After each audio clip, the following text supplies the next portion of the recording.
tell me what you're coloring? Horsey. Horsey? Wow. Can you tell me what this spells?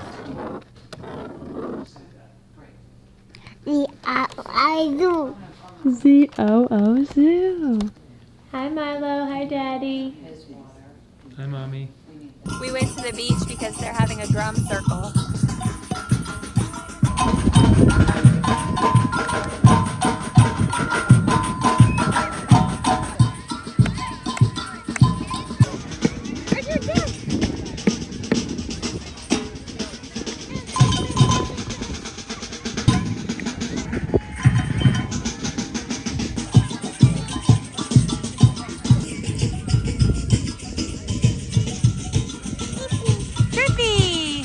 So we're having a picnic and listening to the drums.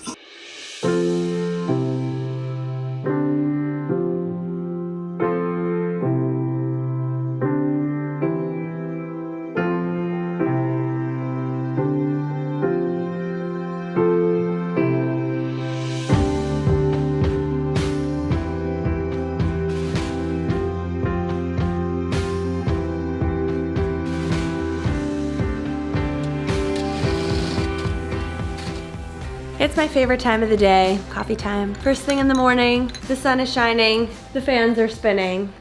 It's a good time. And this is my favorite sound.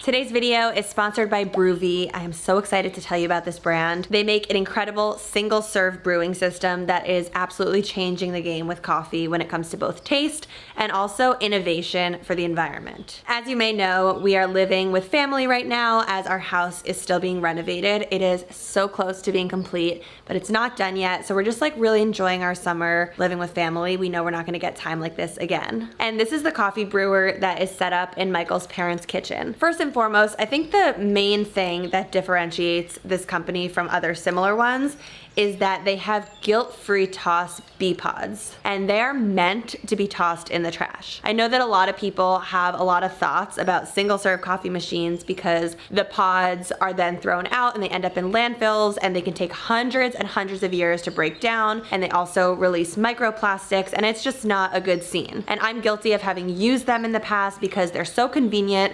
Just in the US alone, 17 billion single-serve coffee pods are used a year, and it's just an easy way, honestly, to have coffee at home, especially if you are with a lot of people and you need a lot of coffee, and some people just want one cup, but everyone wants a different type of coffee or different flavors. It's just easy. So Bruvy's bee pods are uniquely designed to break down much more quickly than typical untreated plastics, all through an organic process that leaves behind no microplastics. I think the most important thing here is that this company is not claiming to have found the ultimate solution for waste management or for preserving the entire environment, but rather if you are going to be using a single serve coffee pod and brewer, you can just feel a lot better about using Bruvy's. You just pop in the bee pod, and then there's a little camera in there that scans what type of pod you put in. One of my favorite things you can press is the low acid button, which just takes the acidity out of the coffee and gives you a way smoother taste.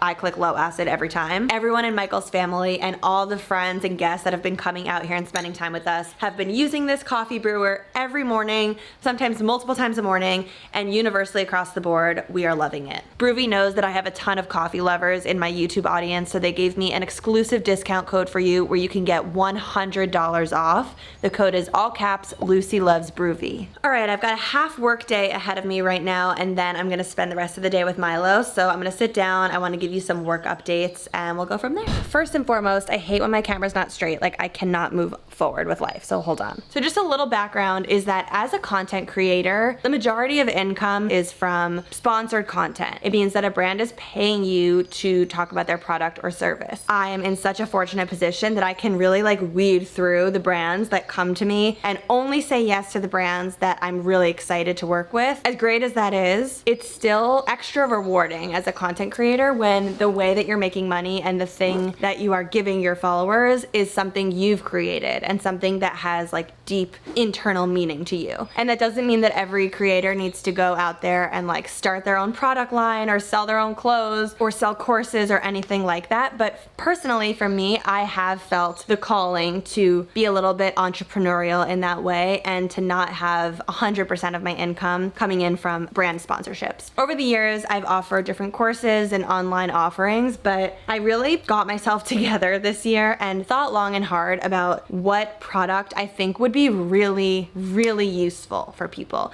Not just something that I can put out and make a buck on, but something that would really help people. And in turn, I wanted a major component of this product that I'm selling to give back. And so you've probably seen and heard me talking about my Motherhood Superguide. A portion of all the sales of this Motherhood Superguide has gone to Moms for Moms, which is an incredible nonprofit organization in New York City that helps single mothers in need with postpartum and newborn essentials. And so far, thousands of dollars have been donated to them from this project. So I couldn't be more proud of it. Just starting off with that. Just a little background in case you don't know what the Motherhood Superguide is. It is a digital offering that I've created, but it's not just a PDF that people get. It's basically a beautifully designed, interactive back-end website that you gain access to once you buy the Superguide. And as you scroll down it, you will see everything, all the resources that I've pulled together from trying to conceive, through pregnancy, through postpartum, through having a baby. And it's everything from product recommendations from every stage, both products for myself and for the baby, all the way through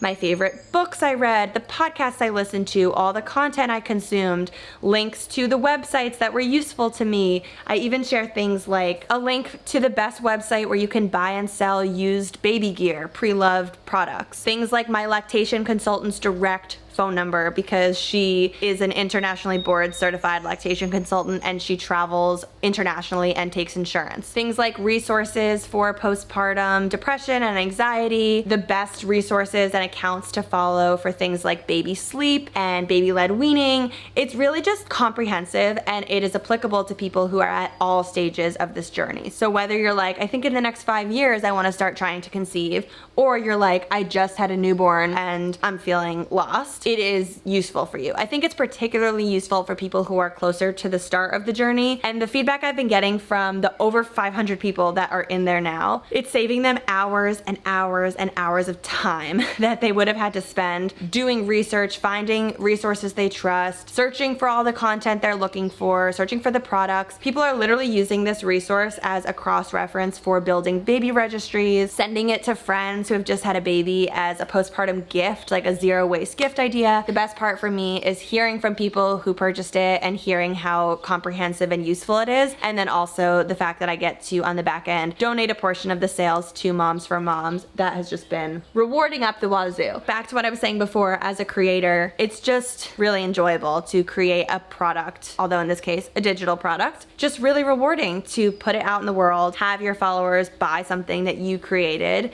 and just get to like build this community around something that you've created, because I'm so used to talking about other brands, products that are great and incredible and often, you know, great for the planet or good for your skin or whatever. In this case, it is just a personal venture and it has left me feeling like sparkly. I say today is a half day of work because we are having our nanny come spend 3 days a week with us as she was doing in New York City. And so the other days of the week, I'm kind of like back and forth with my in-laws or whatever family is around, and we're kind of like tandem caring for Milo. And so this morning he went with Michael's mom to a farm and they did like a little farm class together, and then Michael's dad read him a book and put him down for a nap. When he wakes up, I'm gonna spend the afternoon with him, and I've just been working really hard at trying to like balance work and playtime with him so that when I'm with him and I'm playing, I'm not also thinking about work or looking at my phone and like doing work, because it's so easy in my creative space to like have ideas all the time and want to just do something when I think of it. I obviously want to spend time with Milo, just like personal time that my phone's not around. So that's what's happening with me over here right now. I'm gonna make a little bit of lunch, do some computer work, and then it is a mommy and Milo afternoon.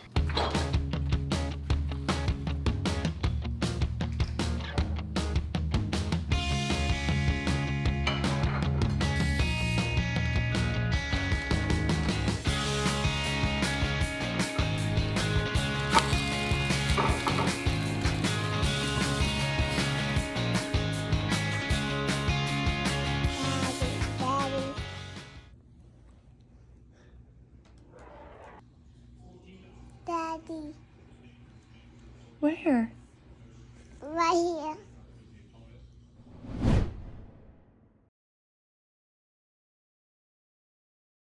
Good morning, everyone. As you might remember from a previous vlog, because it's the month of July right now, I'm currently doing a whole month of no heat and no blow drying on my hair. Welcome to my natural hair at the moment. So instead, I've just been swimming, and then when I get out of the pool, I take a shower, and after the shower, I put in a hair oil and I let it dry naturally. And this is what we're working with on the natural hair front. I actually am really loving it. The hair oil, I've tried a few hair oils and was experimenting with what seemed to work best with my hair texture, and the one so far is the Olaplex Bonding Oil number 7. It just makes my hair so light and like piecey. I don't really know how to describe it, but it makes my hair feel great. Some might say it looks frizzy. I think probably compared to what you're used to seeing me with, you know, styled and blow-dried hair, this might look frizzy, but I actually don't find it to feel frizzy, and I don't think it looks that frizzy. I mean, I'm looking in the camera right now, but if I look in the viewfinder, I don't think it's that frizzy. I just think it's curly, it's full, it's textured,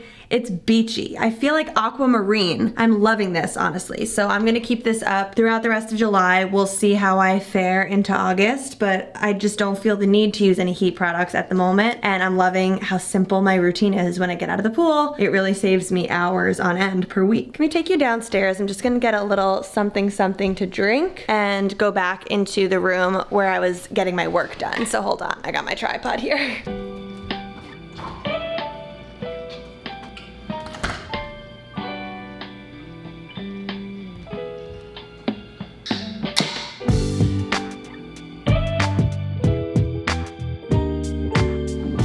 This right here is the world's best office. Right here. This is where I've been doing all my work. I'm just soaking up every inch of this summer. Michael and I have decided we're gonna take a trip together to Mallorca, which I've had a lot of people recently tell me I've never heard of Mallorca. So if you're one of those people, it is an island off the coast of Spain. We were going to go to Italy. We actually were looking into a trip to Italy, and we reached out to a travel, what's it called? Travel guide?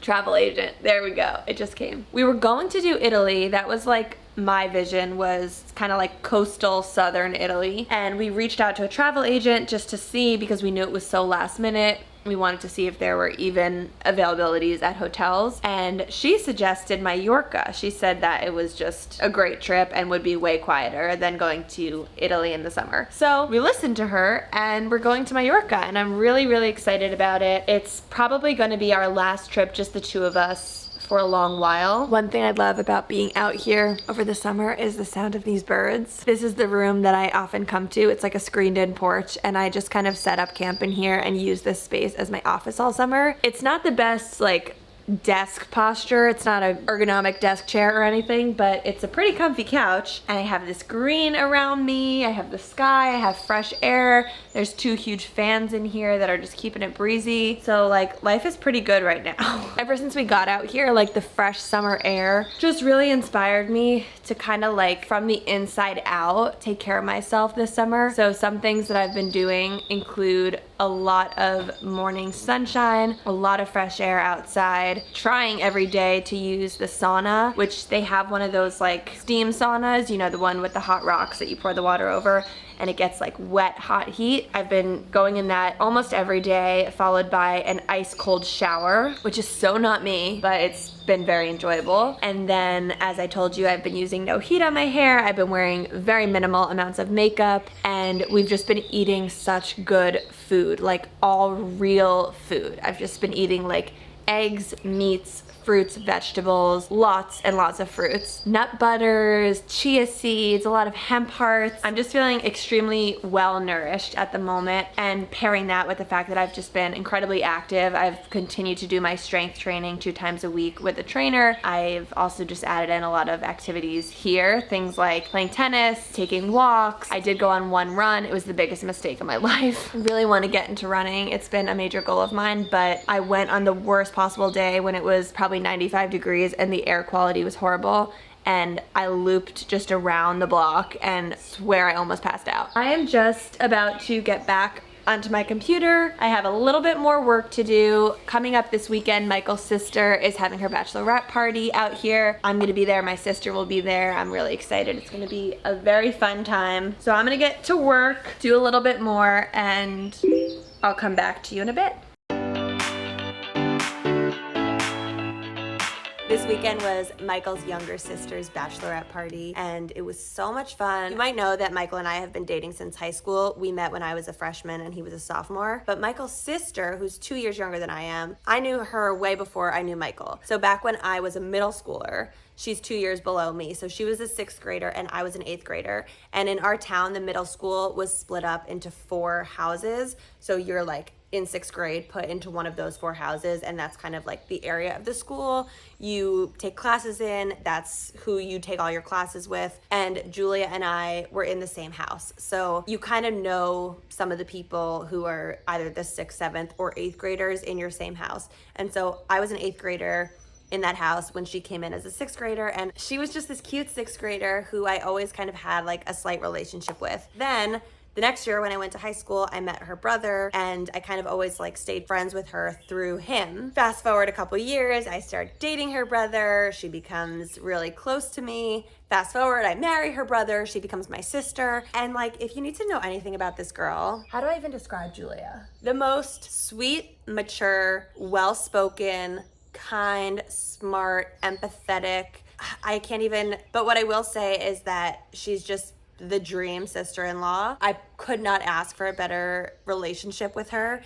And when I tell you that like I could not imagine ever having a bad thing to say about her, I couldn't imagine ever being mad at her, I couldn't imagine ever fighting with her. She's just like a dream human. So it was her bachelorette party, and she's really close to me and my twin sister Allie. So Allie was there as well, which was great because I haven't seen her in a little while, so we got to spend time together. Basically, the weekend started on Friday when a couple of Julia's friends came over. We started out by decorating the space, and Julia was upstairs watching TV while the 3 of us were downstairs buzzing around and surprising her with the decorations. She came down after midnight to see them and was just totally blown away by what we had done. I think we did a really good job, if I do say so myself. Then on Saturday morning, all the other girls came. We woke up, we had coffee, and we did a workout together. This workout was so intense. I'll put the name of the instructor on screen. Her name was Grace. She came to the house and we did like an intense kind of Pilates, strength training, no weights, but we used bands, and my abs were so sore the following day that I could not sneeze without feeling pain. And then immediately following the workout, it was just like free play time. People were hanging out by the pool and swimming. That was when I decided to go in the sauna and do the sauna followed by a freezing cold shower. Then we all got ready and we went on a boat ride. This boat was kind of like a sailboat catamaran style boat. I'm not like a boat expert, so you might see this video and be like, that's not what this boat is. But it was a huge boat with these beanbag chairs all around and a farm table in the middle for like snacks and drinks, and then these baskets everywhere for you to throw your stuff in. And we rode out into the harbor, and then we docked kind of like along the edge of Long Island, and we're able to jump in the water and swim. And they had this like lily pad floating thing that everyone got to float on. Gorgeous sunny weather, a beautiful boat day. Then we got back to the house. We all showered to get ready for dinner, and the 3 girls, me and Julia's 2 friends who were like facilitating the bachelorette, did the table for dinner. And I mean, pardon me, but like we feel a little bit like we might be wedding planners because this table came out stunning. It had like a menu on every plate and place cards. It was just a beautiful table. Before we sat down for dinner, it was like a make your own pizza situation. And this chef, I will also put his name on screen. If you are out in Long Island and looking for a chef, he was amazing. They made separate gluten-free dough, and all the gluten-free people went first. Thankfully, I wasn't the only gluten-free person. There were 3 of us total. And this chef made gluten-free dough that he had like hand kneaded in the day before and let it rise, and it was like the best gluten-free pizza I've ever had. Then we just had this beautiful sunset. I've never seen a more stunning sky. And then we all went over to the table for dinner. We did a whole going around a circle. Everyone sang their favorite thing about Julia and her fiance Eric, and it just became this like super emotional moment with like almost everyone was sobbing. And then Julia herself read a little note that she had written out loud to all of us. Someone even popped in during this moment and said, "Hey guys, I haven't been to a bachelorette party before. Is this like normal?" And I truly responded by being like, no, this is not normal, but in the best way. We had such a great night. We followed that up with coming inside, playing some classic bachelorette party games, playing some videos for her, equal parts emotional and then hilarious and fun. And we were all like on the floor peeing as we played these games. Truly, I peed in my pants. A beautiful time all around. Great people, great food, great weather. What a time to be alive.